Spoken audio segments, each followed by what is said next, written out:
Aplicando a curva da lei de Benford nos resultados da eleição, o que ela indica? Ela indica muita preocupação. Aplicando a metodologia nesse universo selecionado, nós temos um número de, vamos colocar assim, um grau de inconsistência intrínseca do universo macronumérico que compõe a eleição eletrônica brasileira de 2018, presidencial, do primeiro turno. Esse índice é de 77,68% de grau de inconsistência. 77,68% é o número que, quando aplicada a curva da lei de Benford, ela apresenta de inconsistência nos resultados publicados pelo TSE. Exatamente. Dentro dessa metodologia que nós colocamos, né, com essas fases e composições numéricas. Isso não é um número muito alto? Esse é um número muito alto, nos surpreendeu. Sempre lembrando, esse número é uma potencialidade, um grau de inconsistência, né? A gente usa muito essas expressões assim. Nos surpreendeu porque ele inclusive superou o número de 2014. 2014, vocês devem lembrar, era 73,14. E engraçado, não deu essa grande polêmica como está acontecendo agora. E o número é surpreendente. Qual é a confiabilidade desse método? Ou seja, por que esse método foi escolhido? Muito importante porque, né, acho que temos que falar o português correto aqui. A gente foi muito atacado pela mídia e eu, assim, pessoalmente estou surpreso com isso, né? Porque se a gente está assim, alertando para um risco, as pessoas deveriam investigar esse risco, né? E não criticar quem está alertando o risco, né? Então nós estamos alertando para um risco que é um risco assim, ele não é qualquer, né, pode haver um ataque internacional, nós estamos vendo aí, tem denúncias no exterior de possível intervenção na eleição brasileira, isso por gente do nível de Fox News, né? Nós não estamos falando do jornalzinho do fundo do quintal ali. Então existem denúncias internacionais. Quando a gente fala em analisar a integridade do conjunto macronumérico da eleição brasileira, é em função de tudo que possa acontecer, né? Inclusive de questões técnicas, né? Então nos surpreendeu assim que algumas pessoas se botaram numa posição de se sentir atacada na defensiva. Não é esse o nosso objetivo. Nosso objetivo é fazer análise dos dados. E foi isso que nós fizemos. A curva da lei de Benford, então, ela tem algum respaldo que motiva ela ter sido escolhida? É importante. Essa talvez quando esses questionamentos aconteceram, esse é o principal ponto. A lei de Benford. E a lei de Benford ela é reconhecida com muita intensidade em fóruns internacionais. Ela foi utilizada na investigação do caso da Enron. Ela foi utilizada na investigação da FIFA. Todo mundo que lembra da FIFA, que aquele escândalo, um monte de gente foi presa, o presidente da FIFA está banido, o presidente da CBF está preso nos Estados Unidos, foi a lei de Benford que nos permitiu saber essas coisas. O caso do Deutsche Bank, né, enfim, na comunidade europeia. E mais, no nosso caso aqui no Brasil, existe um órgão oficial para fazer auditoria no Brasil, a nível federal. Esse órgão chama-se Tribunal de Contas da União. O Tribunal de Contas da União que julgou as pedaladas fiscais que foram a base do impeachment, né, que nós recentemente vimos aí. O Tribunal de Contas da União tem lá no seu site, chama-se Inova TCU, onde lá está dito que a lei de Benford, sim, se aplica em auditorias na área pública no Brasil. E um dos exemplos que eles citam lá é exatamente uma auditoria eleitoral. A eleição do Irã, né, do famoso Ahmadinejad, conhecido no Brasil, né, uma figura, enfim, dispensa comentários. A eleição do Ahmadinejad foi colocada em questionamento e foram descobertos processos fraudulentos através da lei de Benford, aplicada pela Universidade de Michigan.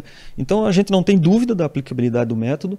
Claro, a gente sabe que todo método tem o seu questionamento, mas nesse momento assim, nós não vemos por que não aplicá-lo.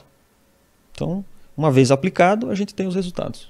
Nós estamos com o gráfico disponível aqui das barras. Pode botar o gráfico, por favor? Se tu prefere fazer. A nossa margem nesse gráfico é 3%. E não é a margem dos nossos dados, é importante. A gente considerou esses 3% a mais ou a menos para dizer se o dado tem conformidade. Ou seja, nós somos bastante generosos com relação aos dados oficiais. Para dizer, olha, porque tem dados que estão dando 27%. Então nós colocamos 27,09. Se passar de 27,09 está dentro da conformidade, né? Então tem dados que estão dando ali 27 e 15. Então esses dados nós consideramos. Tá na tela o gráfico? É ótimo. Tá na tela? E ali na tela mesmo acho que é possível perceber essa. Acho que botar aqui. saiu Então da tela ali, não? Nós fizemos, na que tela, saiu da se tela, for né? possível verificar, então ali tem uma linha no centro, né?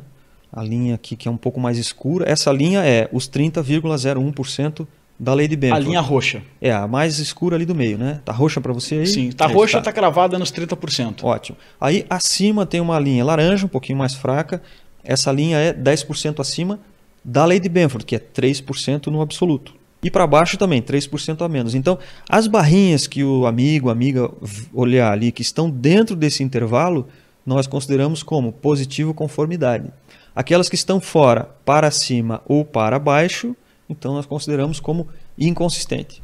Então todas essas barras aqui representam 100% da amostragem. Exatamente. O número de barras que está fora dessa conformidade representa qual é o dado que se utiliza para dizer qual o grau de inconformidade segundo Isso, a lei de Benford. isso.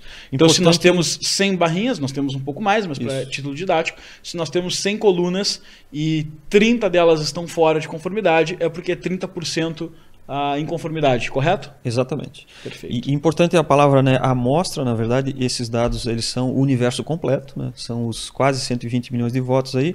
A diferença é que a gente dividiu por grupos e pinçou, né, 4 grupos para trazer para a montagem desse universo aqui. O Brasil Paralelo está de portas abertas para a gente continuar publicando o seu material e entendendo quais são os próximos passos para nós garantirmos a nossa democracia, que hoje está sendo percebida como em risco por grande parte do brasileiro.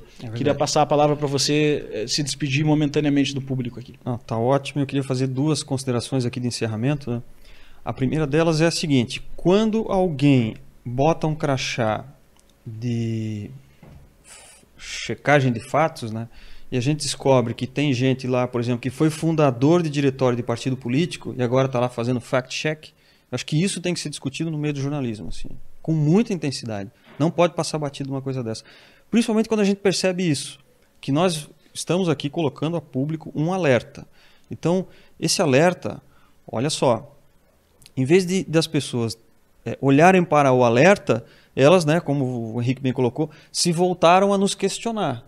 E esse nosso alerta, veja bem, nós não estamos falando de brincadeira aqui. Saiu uma informação da Fox News nos Estados Unidos, corroborada pelo Departamento de Estado americano, falando de uma suspeita de tráfego de dados, e eles têm o backbone lá central da internet, eles controlam o fluxo de dados de forma centralizada.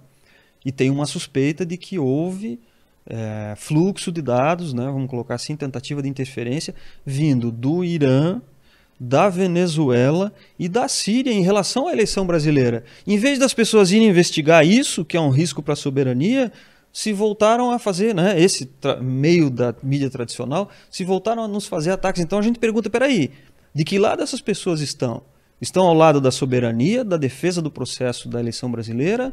Ou, né, e nós estamos alertando, não estamos dizendo que o fulano A ou o fulano B foi lá e meteu a mão na eleição. Nós estamos fazendo uma análise estatística independente, com base num processo matemático, e essas pessoas que checaram fatos, elas ignoraram uma informação que nós enviamos para lá, quando mantiveram contato conosco, dizendo que no site do TCU está dito que a lei de Benford se aplica em auditorias públicas no Brasil, e o site do TCU cita como exemplo um processo eleitoral da eleição do Irã.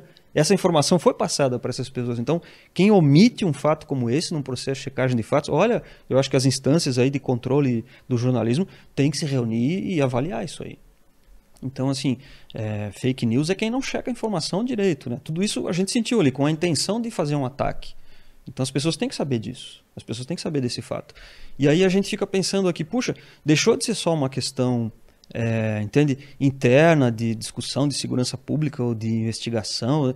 Se existe risco de uma nação externa estar interferindo no nosso processo eleitoral, e esse risco não sou eu que estou dizendo, não é o Lucas, não é o Henrique, esse risco foi colocado pela Fox News, corroborada pelo Departamento de Estado americano. Isso tem que ser investigado. Isso passou a ser uma questão de soberania nacional, não é mais uma questão de investigação policial.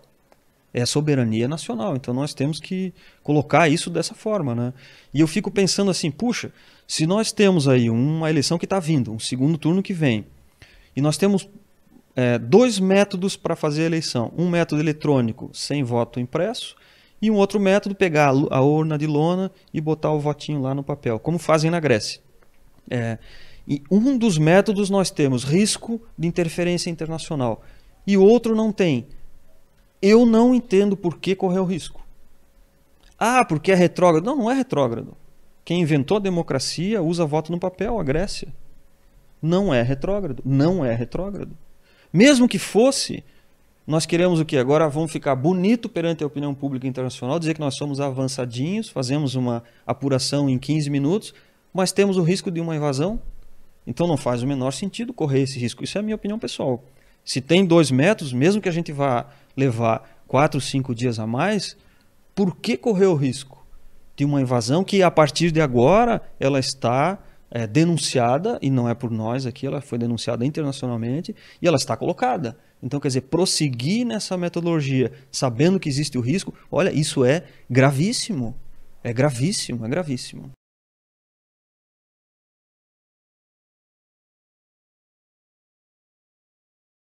O trabalho se encerrou, o trabalho se encerrou. A análise dos dados, ela encerrou.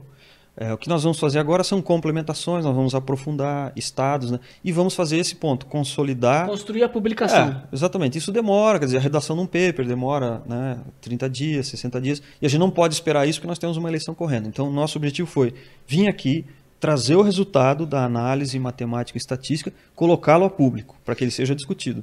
Agora o que nós vamos fazer, então, o trabalho está feito, concluído, encerrado, no prazo a que ele se propôs. Perfeito. O que nós vamos fazer agora é complementar, fazer análises, né, trazer sabores, detalhes, para saber assim, aonde que teve mais desvio estatístico. Então nós vamos fazer isso com calma e vamos consolidar um documento, apresentar para as pessoas todas aqui com mais tranquilidade. Mas assim, o macro estudo foi feito e está encerrado. Perfeito. Então a gente termina esse live, fica publicado aqui no canal para quem quiser assistir e recomendar. Dentro das próximas horas vai ser um vídeo síntese da análise do processo do Hugo aqui, no mesmo molde da operação de fraude para nós viralizarmos. O Hugo vai seguir o trabalho de encaminhar esse estudo no molde formal para a comunidade internacional, para os órgãos competentes, para os veículos de mídia, etc. Nós, enquanto Brasil Paralelo, vamos continuar dando espaço e eco para esse trabalho desenvolvido pelo Hugo. E, além desse vídeo síntese, na próxima semana, ainda antes das eleições, nós vamos estar lançando, isso aqui nós anunciamos em primeira mão, um dossiê urnas eletrônicas que conta a história dessas urnas, um vídeo que conta a história dessas urnas. Quem já conhece o molde do Brasil Paralelo sabe como funcionam os nossos vídeos, nossos documentários. É um documentário um pouco menor, como foi um episódio do Teatro das Tesouras, uns 20 minutos por aí, que compila a história das urnas, quantos votos teve, aprovação no Congresso, as medidas provisórias que abarraram, quem foi contra, quais são os interesses políticos, etc. O que nós passamos com a grande mídia nesse momento, a falta de interesse de investigar, a desconfiança do brasileiro. Nós vamos compilar todas essas informações numa mesma peça para que fique didático e a gente atinja o máximo de pessoas possível com todas as informações a respeito da urna eletrônica no Brasil, inclusive a comunidade internacional. E vamos continuar dando espaço também para outras pessoas que estão com trabalhos sérios. O Fernando Francischini, um deputado que tem condenado as urnas eletrônicas nas suas publicações, postou agora há pouco que ainda hoje que eles conseguiram aprender determinadas urnas e vão auditar essas urnas com processo tecnológico. Conseguiram autorização da Justiça hoje para fazer auditoria nas urnas. Maravilhoso isso. Então, a Bia Kicis também tem feito um sério ativismo judicial para nós implementarmos o voto impresso. O professor Olavo de Carvalho tem dado impulso para essa iniciativa das manifestações nas urnas. Surgiu até um aplicativo agora há pouco, a gente ainda está dando uma olhada, estudando, mas surgiu até um aplicativo de mapeamento de crimes eleitorais ou de inconsistências, de problemas em urnas que está sendo divulgado para ser usado no dia da eleição. Então tem várias iniciativas em prol, o povo tentando, a sociedade tentando se articular para ter segurança no processo eleitoral. Então nós estaremos dando... Nós vamos dar voz, espaço para todas essas iniciativas e vamos colocar também esse dossiê que compila todas essas informações a respeito da urna eletrônica para ter uma peça mais didática, com maior clareza para os cidadãos. Hugo, mais uma vez, muito obrigado pelo estudo, pela presença aqui no Brasil Paralelo e pela prestabilidade que você teve conosco durante todo o processo. O Brasil Paralelo continua de portas abertas para a gente reforçar essa publicação que você tem feito e o trabalho que você vai continuar fazendo.